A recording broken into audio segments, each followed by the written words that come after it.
제가 에베소서 5장 22절에서 33절까지를 보려고 합니다. 아내들아, 너희 자신의 남편에게 복종하기를 주께 하듯 하라. 이는 남편이 아내의 머리됨이 그리스도께서 교회의 머리되심과 같기 때문이니 그분께서는 그 몸의 구주시니라. 그러므로 교회가 그리스도께 복종하는 것 같이 그렇게 아내들도 모든 것에서 자기 남편에게 복종하게 할지니라. 남편들아, 너희 아내를 사랑할지니 그리스도께서 교회를 사랑하사 교회를 위하여 자신을 주신 것 같이 하라.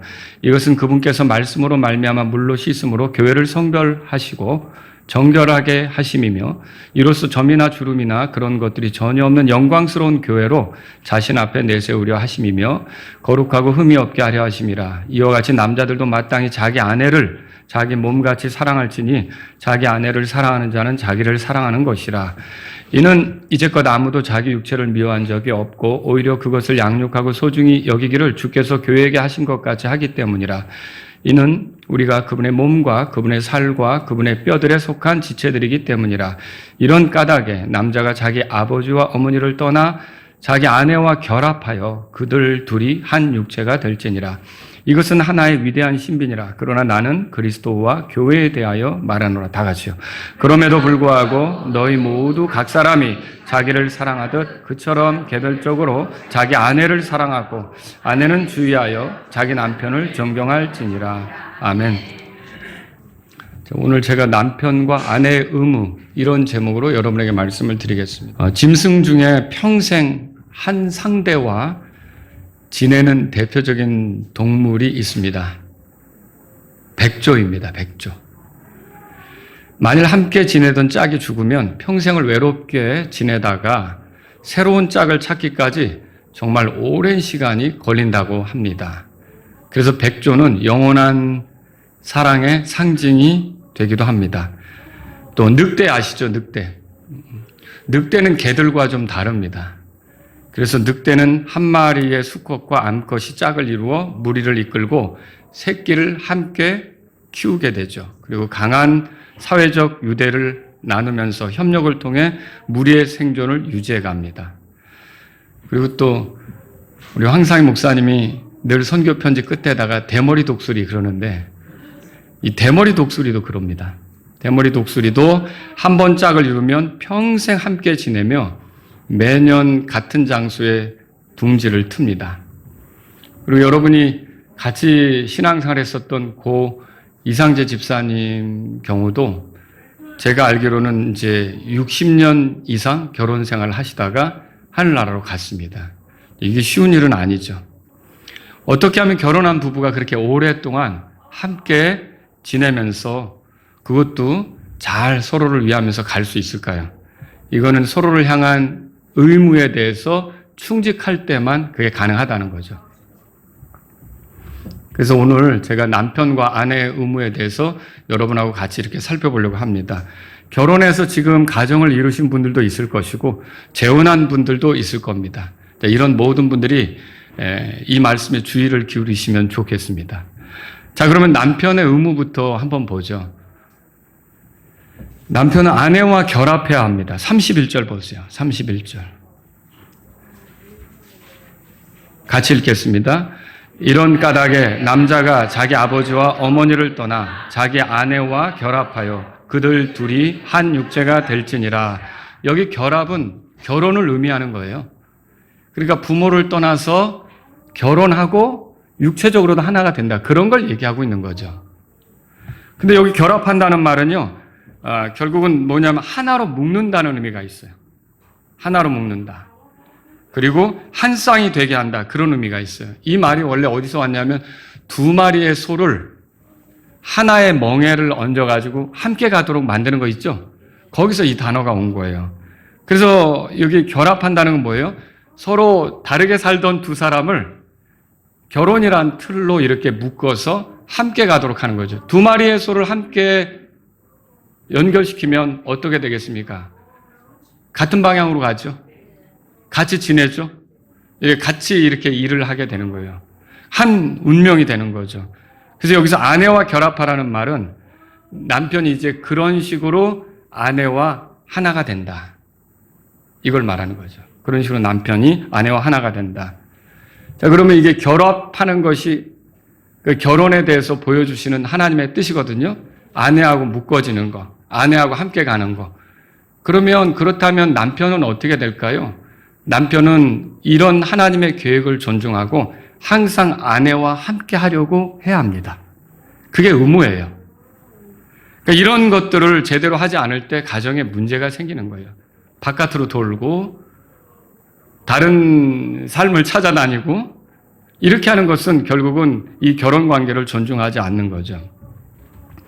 부부의 결합이라고 하는 하나님의 결혼 계획과 충돌하는 것이 되는 거죠. 여러분, 그래서 직업을 구할 때도 별거를 하게 되는 거, 주말 부부로 지내야 되는 거, 장기 출장 등으로 떨어져 지내야 되는 거, 이런 직업은 여러분이 그냥 쉽게 구하면 안 되는 거예요. 그거는 고민을 많이 해야 되는 거예요. 굉장히 숙고하고 부득이하게 어쩔 수 없을 때, 예를 들어서 이제 뭐 군으로 장기 파병을 갈 수도 있는 거고, 어디 발령을 받아서 해외로 장기 출장을 갈 수도 있는 거고, 부득이하게 그런 일이 있을 수는 있겠지만 그걸 아무 생각 없이 덥석 그런 식으로 해서 내 배우자하고 장기간 이렇게 떨어져 지내는 선택을 하는 거는 남편으로서는 적절치 않다는 거죠. 고린도전서 7장 보겠습니다.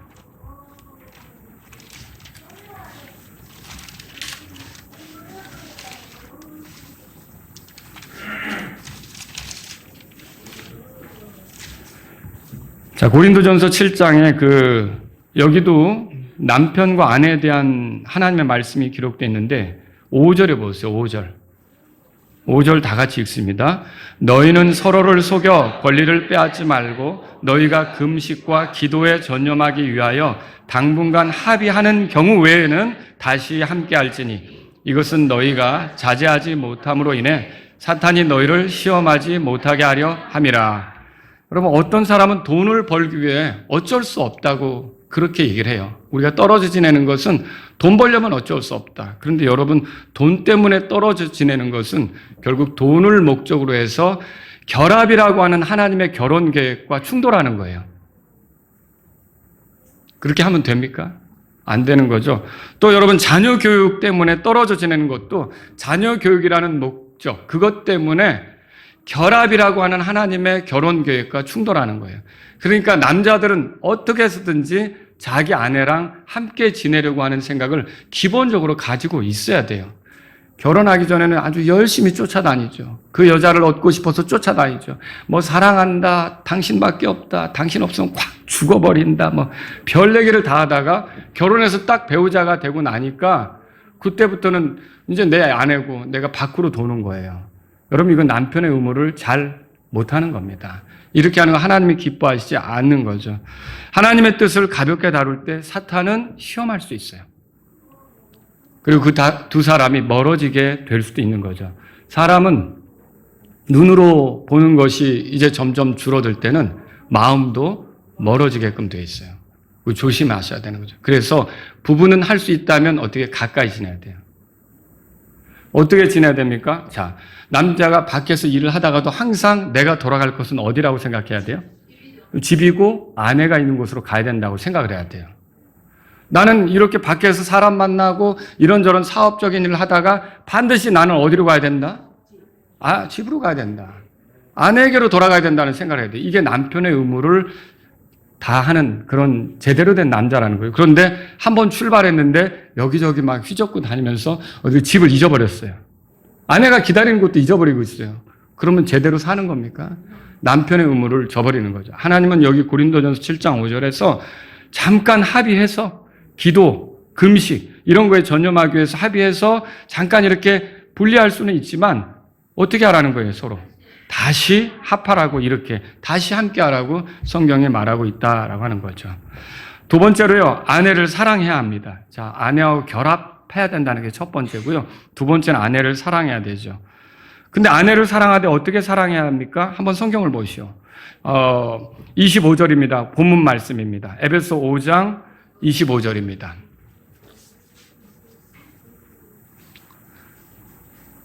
함께 읽어보겠습니다. 남편들아, 너희 아내를 사랑할지니 그리스도께서 교회를 사랑하사 교회를 위하여 자신을 주신 것 같이 하라. 그래서 어떻게 사랑해야 되느냐면 남편들은 예수님께서 교회를 사랑하는 것처럼 사랑해야 된다는 거예요. 그러면 여기서 궁금한 게 예수님은 교회를 어떻게 사랑하셨을까?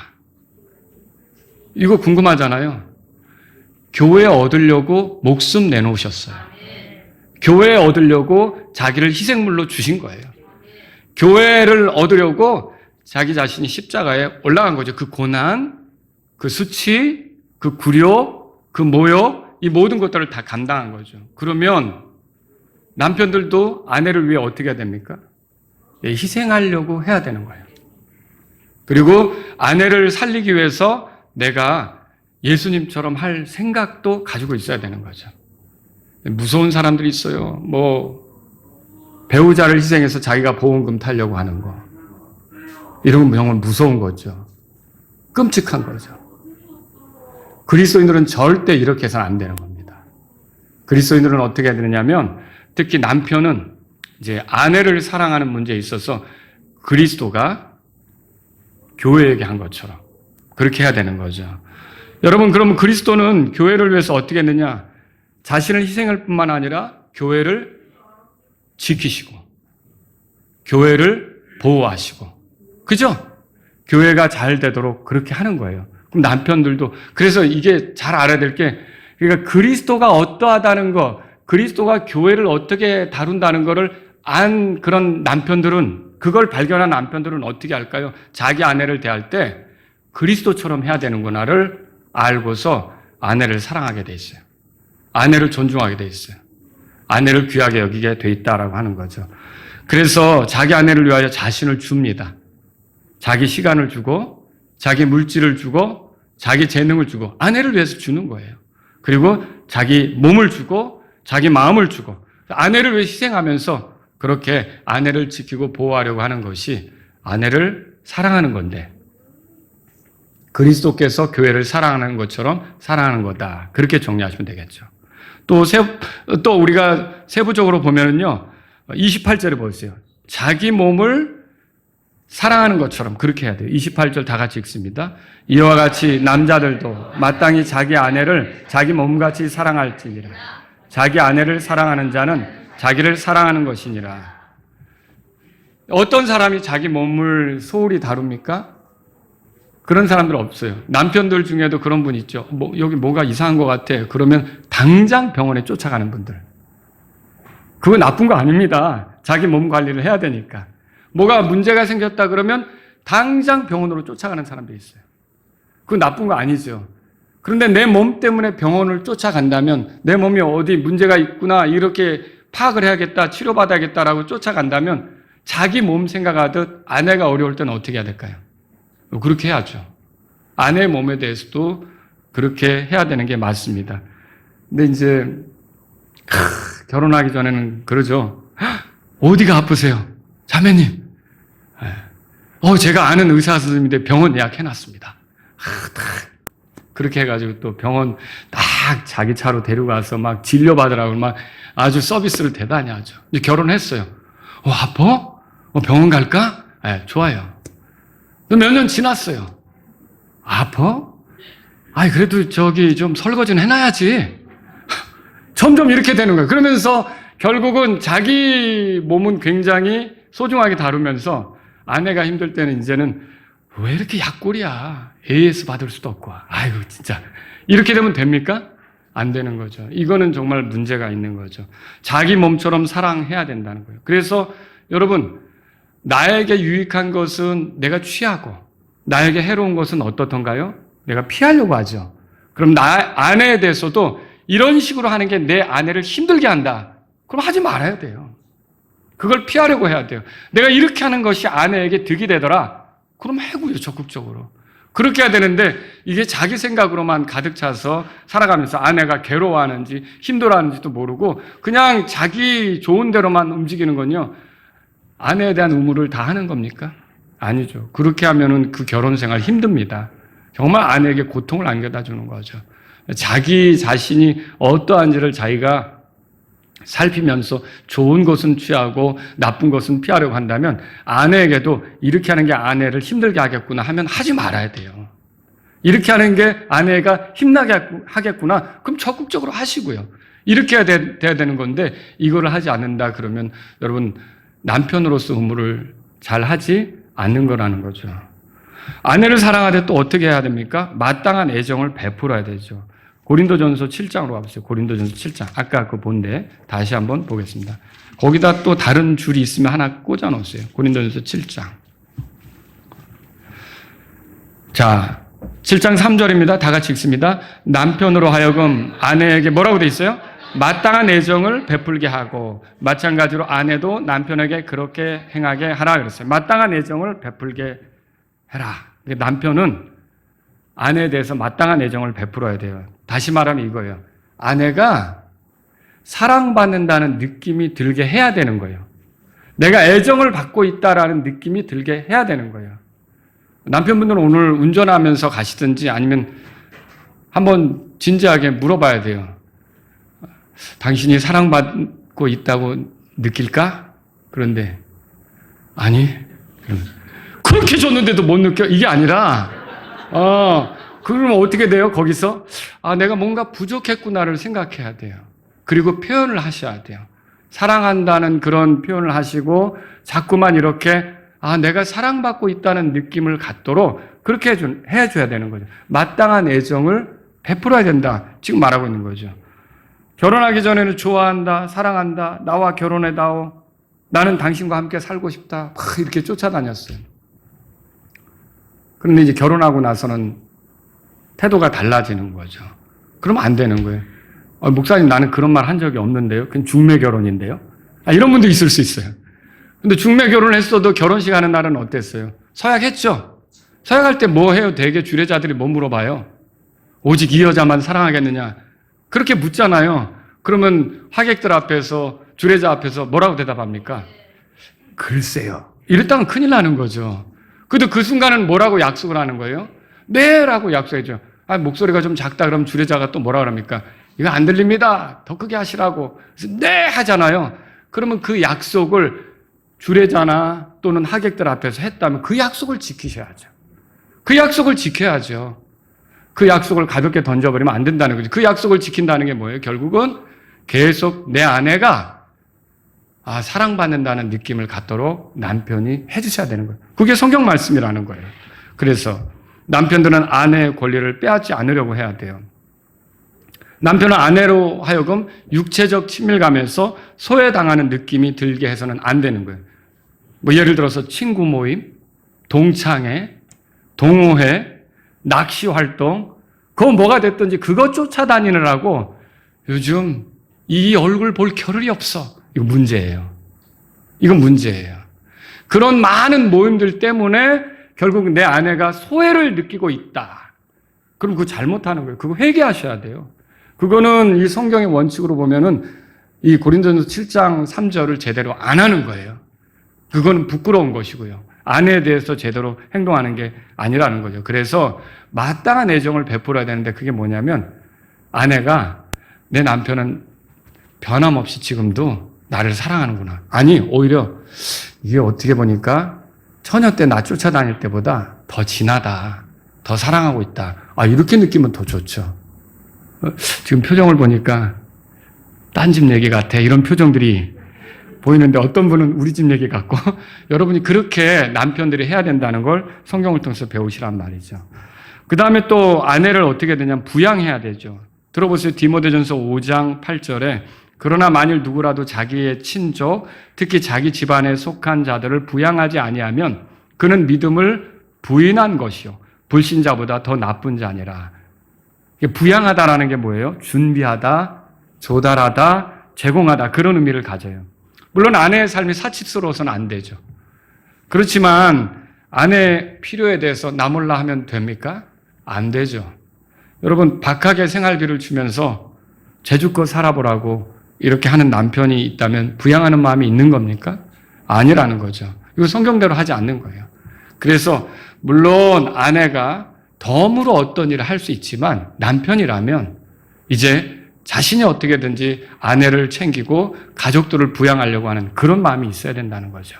그런 자세로 이제 하는 것이 남편의 의무를 다하는 것이다. 이렇게 말할 수가 있는 거죠.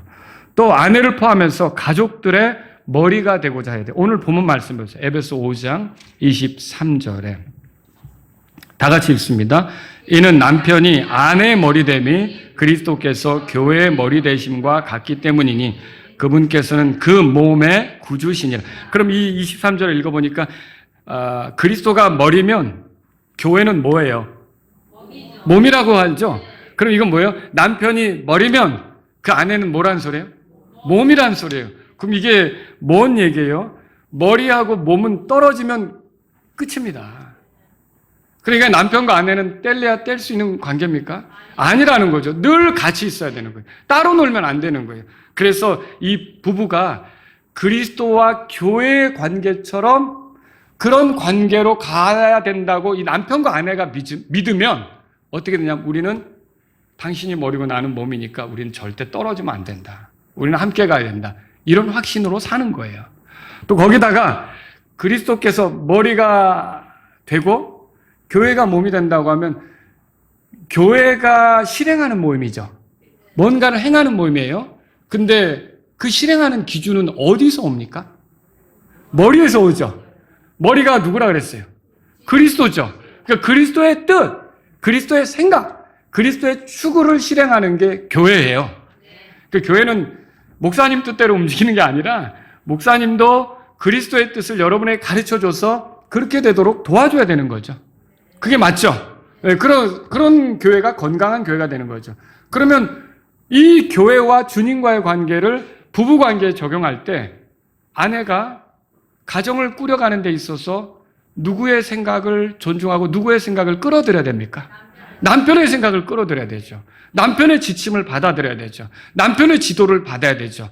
그 왜? 남편이 머리라고 했으니까. 그러면 그렇게 되려면 남편이 어때야 됩니까? 생각이 있어야 돼요? 생각 없이 살아야 돼요? 생각이 당연히 있어야죠. 그리고 이게 사고를 할 수 있어야 되고 지도력을 발휘할 수 있어야 되죠. 파악할 수 있어야 되죠. 판단할 수 있어야 되죠. 그럼 남편이 그렇게 해야 되는 거예요. 그러면 뭐 이게 머리라니까 독재자라는 소리는 아니에요. 집안에서 봤지 남편이 머리라고 그러잖아. 들어 그냥 잔말 말고. 이게 아니에요. 그거 독재자죠. 독재자로 지내면 안 되는 거예요. 독재자가 아니라 지도력을 발휘할 수 있어야 돼요. 그럼 이 지도력은 어떤 영역에 발휘됩니까? 영적으로도 발휘되고요. 그리고 가정의 전반적인 문제를 결정하는 데 있어서도 남편이 그 지도력을 발휘해야 되는 거죠. 그럼 이렇게 되려면 남편에게 필요한 건 뭘까요? 복 있는 사람이 돼야 돼요. 복 있는 사람의 특징 뭡니까? 밤낮 주야로 주의 율법을 묵상하는 자다. 그런 거죠. 그래서 구약에서도요, 왕들이 통치할 때 이스라엘 백성을 잘 이끌고 가야 되잖아요. 그러니까 왕이 이스라엘 백성의 머리가 된 거 아닙니까? 그러면 머리로서 이스라엘 백성을 잘 통치하도록 하기 위해서 왕 옆에는 하나님 말씀을 필사한 사본을 두고 수시로 보고 수시로 묵상하고 이렇게 하면서 통치할 때 그 왕이 자기 백성을 평안하게 인도할 수 있는 거죠. 그러면 남편들도 어떻게 됩니까? 이렇게 자기 가족을 바르게 이끌려고 한다면, 지도력을 발휘하려고 한다면 뭘 가까이 해야 될까요? 말씀을 가까이 되는 거예요. 부지런히 하나님 말씀을 찾아야 돼요. 그리고 부지런히 하나님 말씀을 묵상해야 돼요. 부지런히 하나님 말씀을 읽어야 돼요. 부지런히 하나님 말씀대로 우리 집안을 이끌어 가려고 해야 돼요. 우리 자녀들에게 어떤 문제가 생겼을 때 하나님 말씀으로 어떻게 지침을 줄까? 그리고 나와 아내 사이에 갈등이 생겼을 때 하나님 말씀으로 어떻게 풀어갈까? 이런 거 하나님 말씀에서부터 얻으려고 해야 되는 거죠. 그래야 머리 역할을 잘하는 거죠. 그런데 만약에 하나님 말씀을 가까이 하지 않으면 세속적으로 배운 것에 영향을 받아서 엉뚱한 지침을 내놓고 엉뚱한 방향으로 제시하게 되겠죠. 그러면 남편의 의무를 잘하는 겁니까?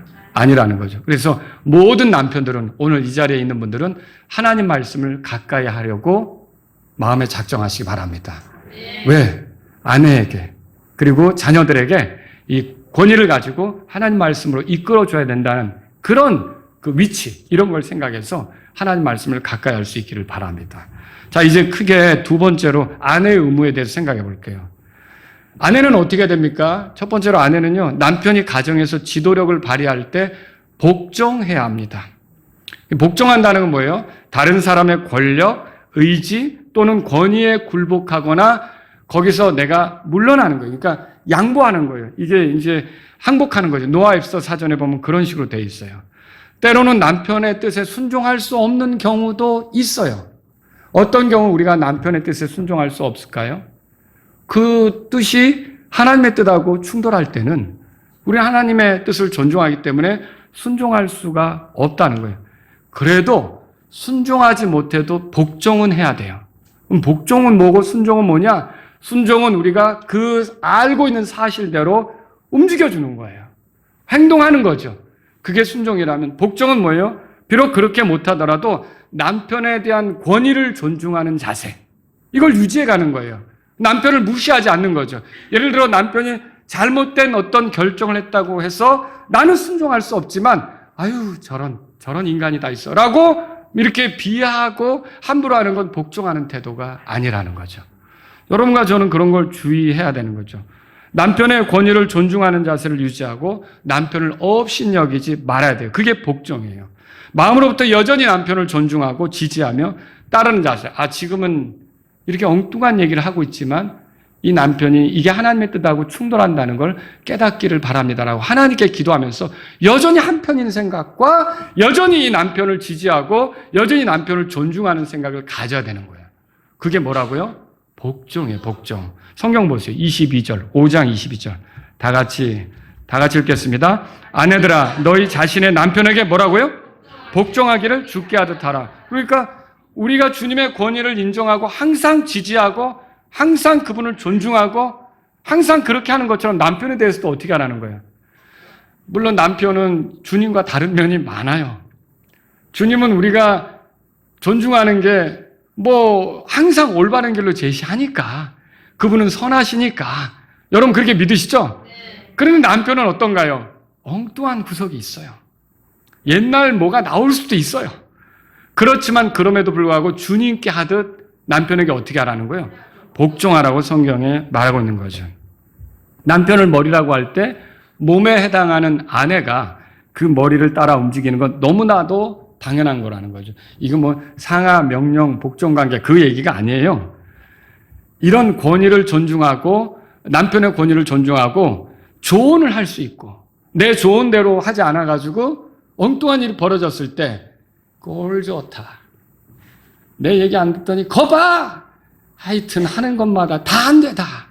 이렇게 하면서 하라는 거예요? 아니라는 거죠. 아마 남편이 잘못된 결정을 해서 집안 가족들을 어렵게 했을 때는 어떻게 했을까요? 어깨 늘어뜨리고 코 쑥 빼고 있을 수 있죠. 그럼 여러분이 남편에게 복종한다면 어떻게 해야 돼요? 당신은 나름대로 그게 최선이라고 생각해서 한 건데 기운 내라고 다음에 잘 선택하면 되지 않겠냐고. 여러분 이게 복종하는 거죠. 그런데 그런 게 없는 거예요. 그러면 아내로서 의무를 다하는 겁니까? 그거 아니라는 거죠. 여러분 하나님 우리가 삼위 볼 때 아버지하고 아들은 동등하십니까? 네. 여러분 그렇게 믿으십니까? 네. 저는 그렇게 믿어요. 빌립보서 2장에 그렇게 써 있으니까. 근데 아버지하고 아들이 동등한데 인간의 구원을 계획하신 분이 아버지시죠? 네. 그 계획, 그분의 뜻에 맞춰 죽기까지 순종하신 분 누굽니까? 예수님이죠? 그래서 십자가의 죽음으로 나타났잖아요. 그러니까 남편과 아내가 거기서 배워야 돼요. 남편과 아내는 동등하단 말이에요. 그렇지만 가장으로서 권위가 있고 그리고 아내가 거기서 받쳐준다면 예수님처럼 한다고 할 때 아내로서는 아내의 의무를 다하게 되는 거예요. 그걸 우리가 성경을 통해서 배워야 한다라는 거죠. 그리고 두 번째로 남편을 존경해야 되죠. 남편을 존경해야 되는데 남편을 존경해야 되는 말로 넘어가기 전에 한 구절 더 보죠. 5장 24절 보세요. 5장 24절. 여기서 이렇게 말하죠. 다 같이 읽습니다. 그러므로 교회가 그리스도께 복종하는 것 같이 그렇게 아내들도 모든 것에서 뭐라고 돼 있어요? 자기 남편에게 복종하게 할지니라. 그러니까 여기서 복종하는 영역은 모든 것에서예요. 그러니까 이게 뭐예요? 항상 남편을 인정하고 지지하고 따라주라는 거죠. 내가 따라주라는 말이 그러니까 뒤에서 응원해주고 격려해주라는 거죠. 설령 그가 하나님의 뜻에 충돌하는 이야기들을 했을 때는 우리는 못 따를 수 있어요. 순종 못할 수 있다는 거죠. 그렇지만 그럼에도 남편을 위해서 기도해주고 남편이 그것을 깨닫도록 기도해주고 그리고 고집 부리고 가다가 잘 못됐을 때도 어떻게 한다는 거예요? 이번에 이게 힘든 일이 되겠지만 다음부터는 잘 결정하자고. 여러분 그게 모든 것에서 남편에게 복종하는 모습이라는 거죠. 이걸 성경을 통해서 발견해야 되는 거죠. 자, 그 다음에 이제 두 번째로 남편을 존경해야 합니다. 33절 다 같이 보겠습니다. 33절. 그럼에도 불구하고 너희 모두 각 사람이 자기를 사랑하듯 그처럼 개별적으로 자기 아내를 사랑하고 아내는 주의하여 자기 남편을 존경할지니라 그랬어요. 근데 참 성경 잘 읽어 내려가다 자매님이 33절 딱 보더니 존경할 구석이 있어야 존경하지. 여기서 콧방귀가 나올 수도 있어요. 왜 그러냐면 도대체 너무 가깝기 때문에, 너무나 많은 그런 실수를 보기 때문에 아니 존경이 돼야지. 존경이 돼야 존경을 하지 도대체. 근데 성경은 뭐라 그래요? 하나님 말씀은 주의하여. 왜? 그걸 아는 거예요. 하나님께서. 그러니까 이게 인간적인 흠, 결함, 문제 이런 게 나타날 걸 하나님은 아셔요. 그래서 뭐라고 덧붙이냐? 주의하여. 그러니까 너무나 이게 존경하지 않게 되는 게 쉽다는 거죠. 존경하지 않은 쪽으로 가는 게 쉽다는 거죠. 그렇지만 하나님 뭐라고 그러시냐면 주의하여 남편을 존경하라 이렇게 말하는 거죠. 여기 존경하다라는 동사는요. 두려움과 존경, 애정이 섞인 마음이에요. 그래서 보통 동양인들은 어떻죠? 나이가 많으면 존경하고 또 권위가 있으면 존경하고 덕망이 있으면 존경하고 부모나 정직한 판사가 있다 그러면 존경하고 훌륭한 통치자가 있으면 존경하고 이렇게 존경해요. 여러분 우리가 하나님 존경합니까? 최고의 권위자죠. 두려움과 애정을 가지고 하나님을 대하는 게 하나님을 존경하는 거죠. 그런데 누구에게도 그렇게 하라는 거예요? 모든 아내들은 남편에게도 그렇게 하나님께 하듯 존경하라는 거예요. 존경하라는 거예요. 근데 존경하는 대상에 대해서 사람들이 어떻게 하는지 보세요. 절대 그 존경하는 대상에 대해서 함부로 비판하는 말을 하지 않습니다. 함부로 비평하는 말을 하지 않습니다.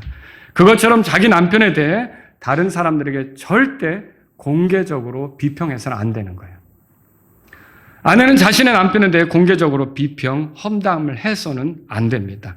다른 사람을 향해 남편에 대해 대적하는 말을 늘어놓아서는 안 되는 거예요. 그건 존경이 아니에요. 주의하여 존경하라 그랬잖아요. 물론 기도를 위해서 영적으로 좀 어떤 상담을 받고 싶은 믿음의 선배나 아니면 목사님에게 이런 문제가 있으니 목사님 기도해 주세요 라고 요청할 때에도 그게 비판과 비평과 헐뜯음의 그 목적이 아니라 우리 남편이 돌아와야 합니다. 우리 남편이 새롭게 돼야 합니다. 우리 남편이 이 상태로 계속 가면 안 되니까 기도해 주세요라는 뜻으로 말해야 된다는 거죠. 근데 우리도 모르게 속상하니까 그 인간 때문에 잠이 안 와 요즘.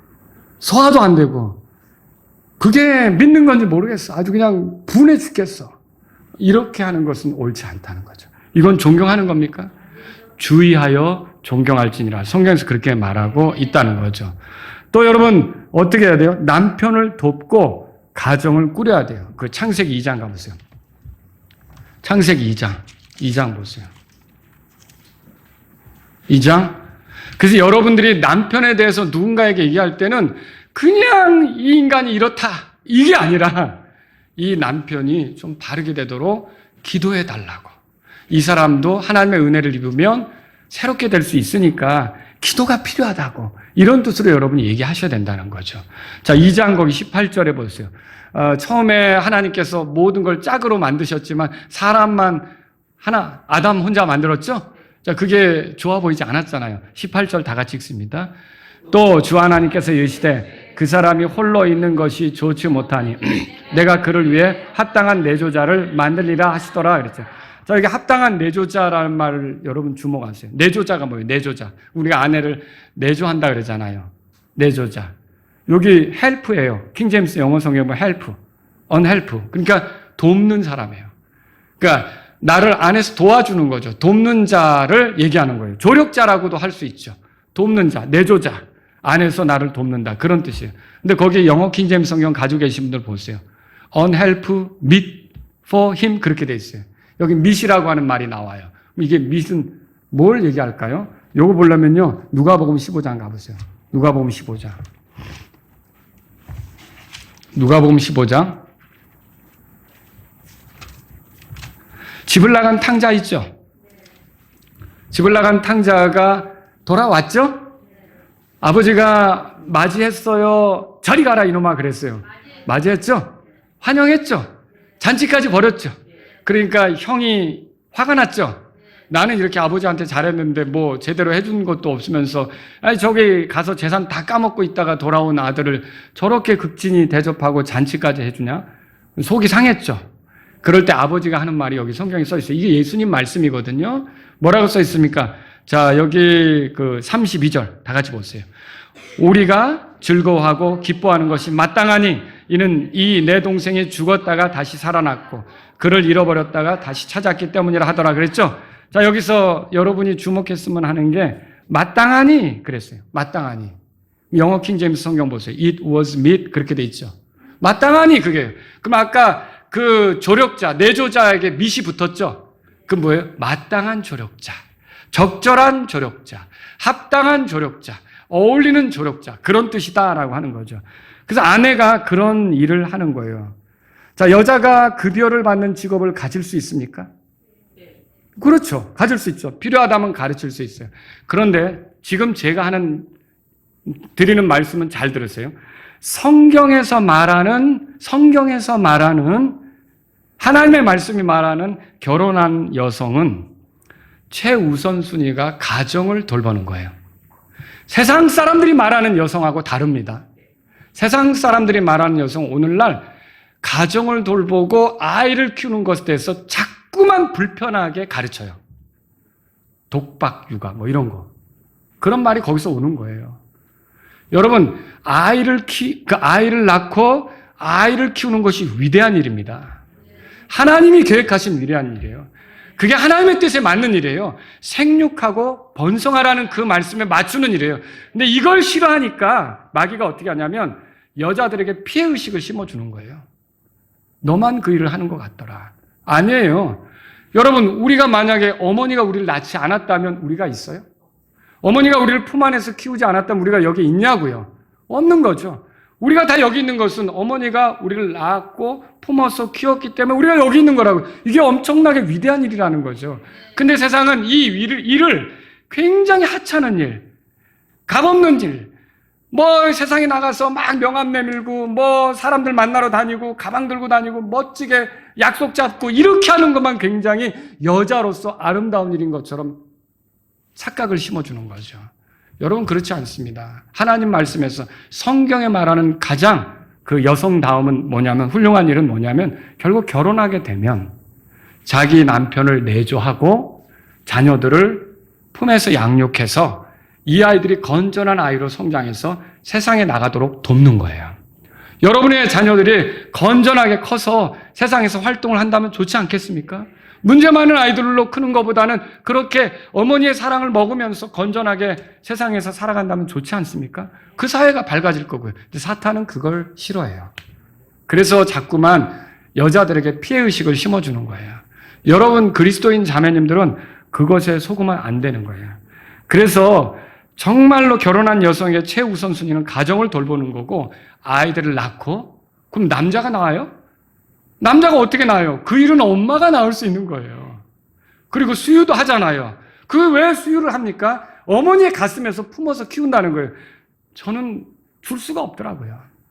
아내가 힘들어하는데 아들 셋 낳는데 좀 이렇게 품어도 줄 수가 없는 거예요. 그런데 제 아내는 할 수가 있다는 거죠.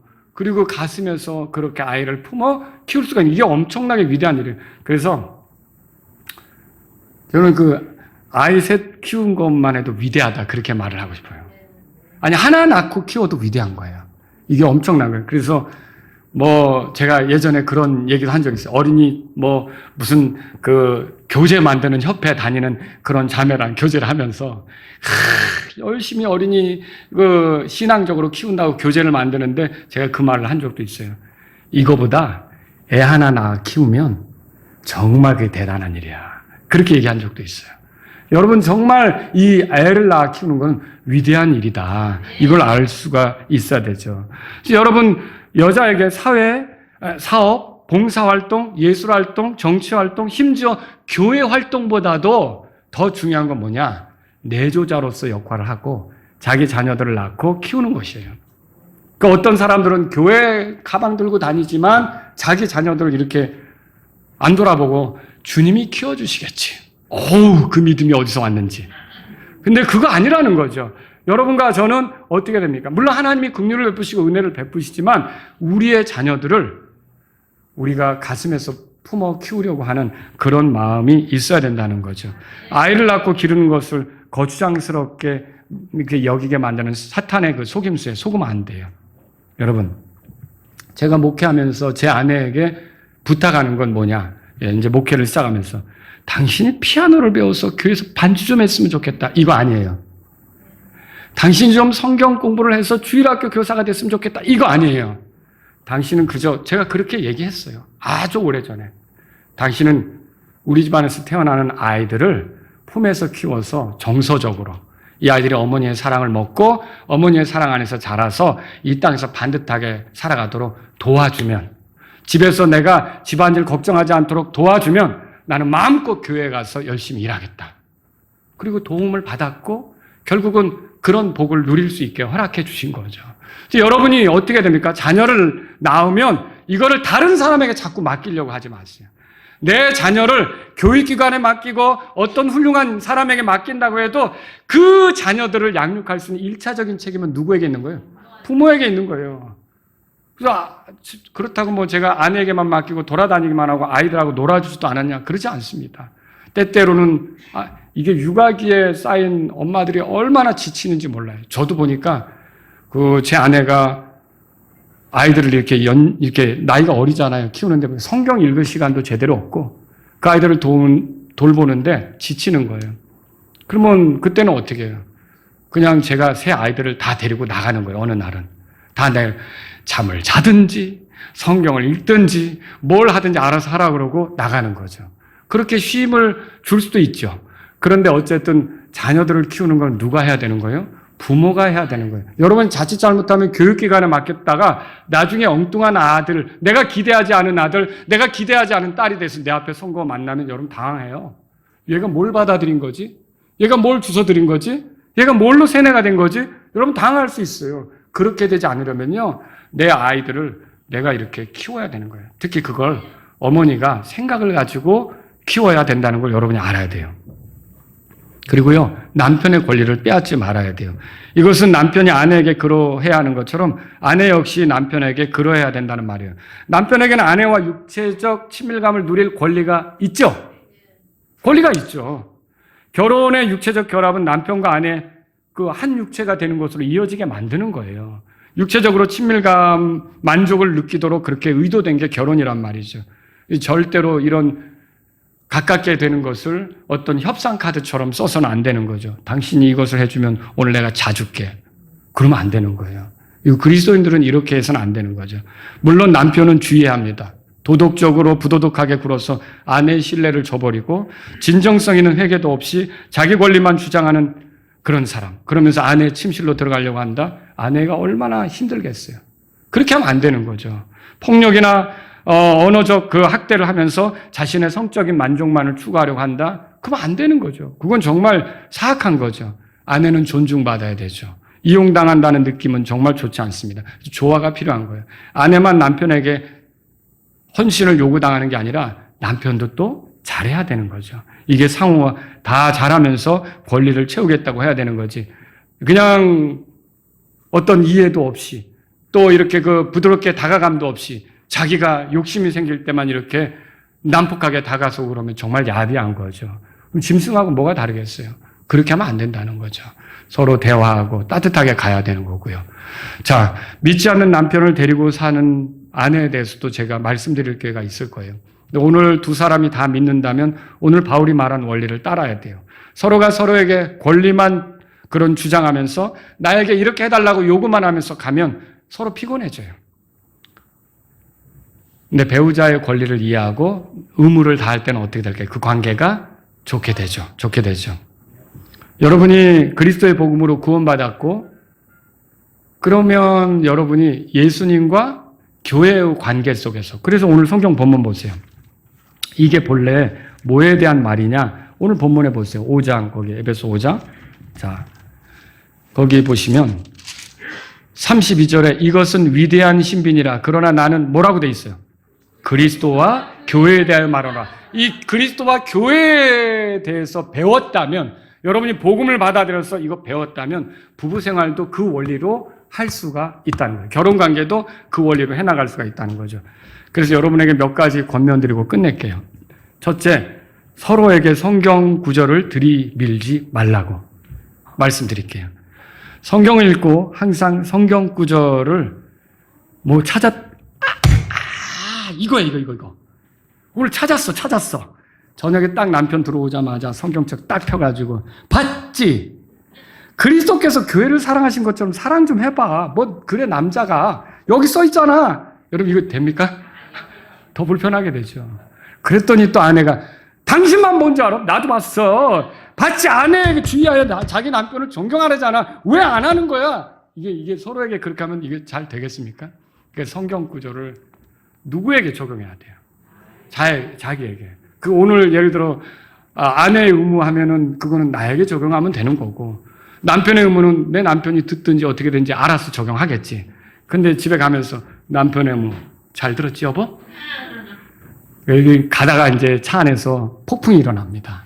그렇게 되면 안 되는 거죠. 반대로 남편도 똑같이 아내에 대해서 오늘 어떻게 아내 의무 좀 잘 들으셨나? 이렇게 하면 안 되는 거죠. 그래서 어떻게 돼요? 이게 성경 구절을 누구에게 적용해야 돼요? 자기에게. 그러니까 여러분이 설교 들을 때도 그래야 된다잖아요. 오늘 그 형제가 왔어야 되는데 그걸 그 형제가 들었어야 되는데, 여러분 그러면 돼요? 아니죠. 그럼 여러분이 지금 빗나가고 있는 거예요. 이게 오늘 나에게 하는 말씀이구나. 그렇게 받아야 복이 될 줄로 믿으시기 바랍니다.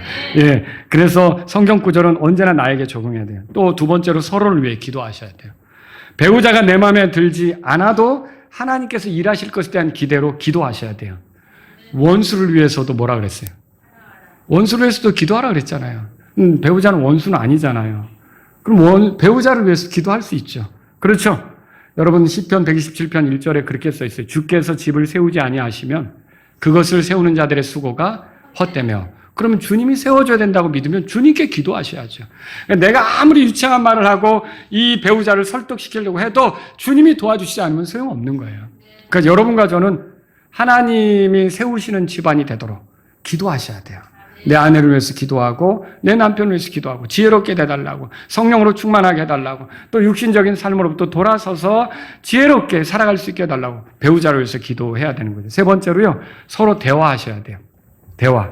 아무리 어려워도 서로 앉아서 문제점을 인정하고 그것을 극복하기 위한 방법을 찾고 노력하다 보면 하나님께서 도와주실 거예요.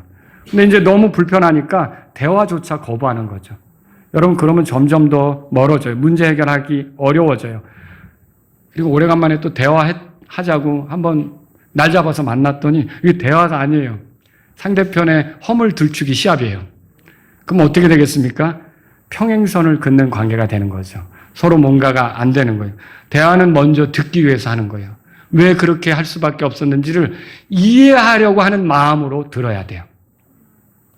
딱 마음을 닫고서 뭐라고 얘기하는지 듣고 뭐가 나오면 내가 콱 집어줘야지. 이렇게 하면 대화가 안 되는 거예요.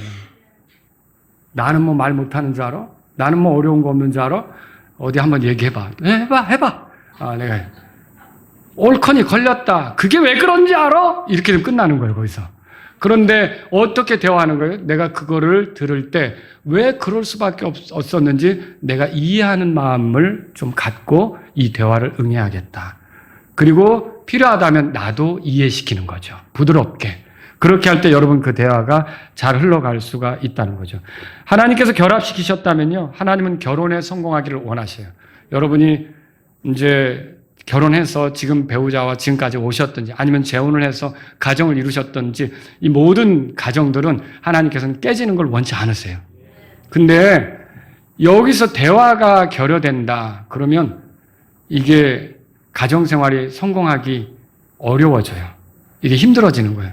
그래서 여러분과 저는요, 배우자하고 늘 가깝게, 배우자하고 나누지 못할 그런 어떤 이야기가 따로 있는 게 아니라 여러분 여러 가지 영적인 면, 우리 자녀 교육의 면, 우리가 사회 생활을 하면서 느끼는 면 다양하게 나눌 수가 있다는 거죠. 그러니까 여러분이 대화를 하려고 노력해야 돼요. 또 네 번째로 서로를 위해 지속적으로 노력해야 돼요. 사랑의 대상을 얻었다면 지속적으로 노력해야 되죠. 지속적으로 사랑을 표현해야 돼요. 여러분 배우자는 나를 업그레이드하기 위해서 주어진 게 아니에요. 그거부터 잘못 생각이 돼요. 세상 사람들은 결혼하면서 어떻게 하냐면 이 배우자를 내가 얻으면 내가 좀 있어 보이게 하려고 그 여자를 얻고 있어 보이게 하려고 그 남자를 찾으려고 그래요. 여러분 절대 그런 식으로 접근하는 거 아니에요. 여러분과 저는 정말 사랑하는 사람을 만나면 그 사람이 나 때문에 더 주님과 가까워지도록 그 사람이 나 때문에 행복을 느끼도록 이렇게 해야겠다는 생각으로 살아야 되는 거 아닙니까? 그게 우리의 관점이 돼야 되죠. 그래서 내 필요를 위해 배우자를 이용하려고 하는 것이 아니라 나를 통해서 배우자가 더 즐겁게 되도록 해야겠다. 나를 통해서 배우자가 더 행복함을 느끼도록 해야겠다.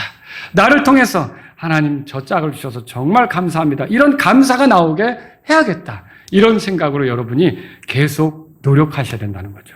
노력하지 않으면요, 관계는 시듭니다. 예, 화초도요, 물 주는 노력, 어떤 곳을 방문했더니 화초가 말라 비틀어졌어요. 그분이 몸이 불편하니까 화초를 돌아볼 겨를이 없는 거예요. 어때요? 물 주지 않고 신경 쓰지 않으니까 화초가 말라 비틀어지죠.